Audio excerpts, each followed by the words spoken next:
Welcome to Daily English Sentences. Here are today's sentences. Listen carefully and practice daily to improve your English fluency.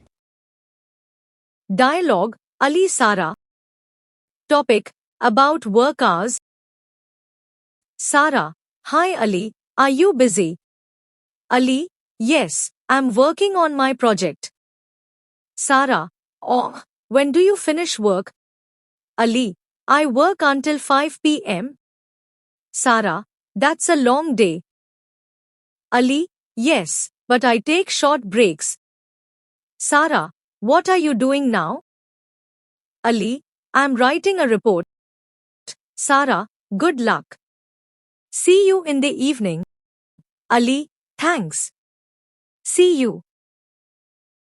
Practice these short sentences every day, step by step. Your English speaking will become more natural and confident. See you in the next session. Thank you. Subscribe my channel.